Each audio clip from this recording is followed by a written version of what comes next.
시청자 여러분 안녕하십니까? CBSN 종합뉴스 진행의 문석진입니다. 이 프로그램은 뉴욕 한국일보, 뉴욕 중앙일보, 기동뉴스 협찬입니다.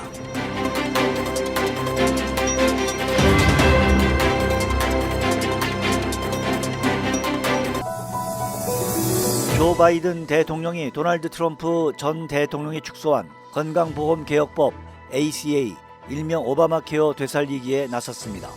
저소득층의 의료보험 가입을 확대하기 위한 3개월 추가 가입기간 행정명령에 28일 서명했습니다. 바이든 대통령이 이날 서명한 행정명령은 ACA 의료보험 가입을 위한 연방 차원의 통합 웹사이트인 healthcare.gov를 활용해 오는 2월 15일부터 5월 15일까지 3개월간의 특별 등록기간을 운영하는 내용을 담고 있습니다. 카이저 패밀리 재단은 이번 행정명령으로 건강보험 미가입자 약 1,500만 명이 혜택을 볼 수 있다고 추산했습니다. 한편 오바마 케어에 대한 여야 간의 입장차가 크고 의회에 입법이 뒷받침되어야 할 부분이 적지 않아 험로가 예상된다는 것이 일반적인 평가입니다. 오바마 케어는 현재 연방 대법원의 위헌 심판대에 올라 있습니다.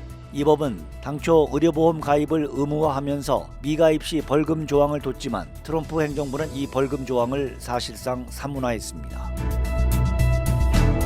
뉴욕시의 식당과 바 등 요식업소의 실내 영업이 정원 25% 이내로 고객을 받는 조건으로 허용될 것으로 보입니다. 앤드루 쿠오모 뉴욕 주지사는 28일 뉴욕시 요식업소 정원의 25% 이내로 실내 영업을 가능하도록 하고 영업시간은 오후 10시까지 제한하는 방안으로 실내 영업 재개를 추진하고 있다고 밝혔습니다. 쿠오모 주지사는 이르면 29일 뉴욕시 요식업소의 실내 영업 재개에 대한 구체적인 윤곽을 밝힐 것으로 알려지고 있습니다. 뉴욕시 요식업소들은 지난해 3월 실내 영업이 금지된 이후 6개월여 만인 지난해 9월 30일부터 재개됐지만 코로나19 확진자가 또다시 급증하면서 12월 14일부터 전면 금지된 상태입니다. 뉴저지주에서 전국 최초로 영국발 변이 신종 코로나 바이러스 감염증으로 인한 사망자가 발생했습니다. 27일 주디스 퍼시칠리 뉴저지주 보건국장은 사망자가 심각한 기존 질환을 가지고 있었으며 해외 여행 이력은 없었다고 밝혔습니다. 현재 뉴저지주 내 영국발 변이 바이러스 감염자는 8명인 것으로 파악되고 있습니다.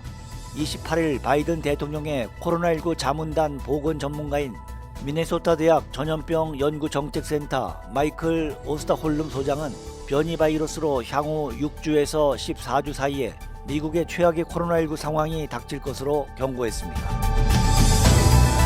연방정부가 26일 미 국민들에게 해외여행을 가지 말라고 촉구했습니다. 국무부 영사업무 담당 차관보 대행 이언 브라운리는 이날 해외로 가겠다고 선택하는 미국인은 휴가를 가든 진짜 비상 상황이든 모두 여행 일정에 심각한 차질 가능성에 대비할 필요가 있다고 말했습니다.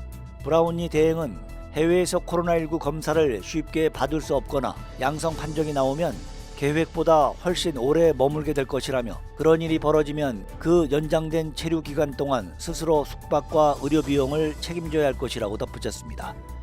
연방질병통제예방센터 마티 세트론 책임자도 핵심 메시지는 지금은 사람들이 자유롭게 여행을 다닐 때가 아니며 모든 여행은 이 바이러스를 통제할 수 있을 때까지 연기되어야 한다는 것이라고 말했습니다. 한편 국무부는 1단계에서 4단계의 여행 경보를 내리는데 4단계는 여행을 하지 말라고 권고하는 최고 등급입니다. 20일 희망재단이 26일 뉴저지 한인회관에서 질병과 경제난으로 어려움을 호소한 한인가정 3곳에 각각 1,200불씩을 지원했습니다. 재단에 따르면 수혜자 중 한 명인 55살 이모 씨는 이삿짐 센터에서 근무하다가 허리를 심하게 다쳤지만 현재 병원 치료도 받지 못하고 있는 상황입니다. 또 다른 수혜자 62살 신모 씨는 3년 전 뇌졸중 진단을 받은 뒤부터 일을 하지 못하고 있습니다. 흉선암 3기 진단을 받고 투병 중인 42살 김모 씨도 건강보험이 없고 일도 하지 못하는 등 극심한 생활고를 겪고 있습니다. 이들 3명은 모두 서류 미비자들입니다. CBSN 종합뉴스 지금까지 진행의 문석진이었습니다. 시청해주신 여러분 대단히 감사합니다.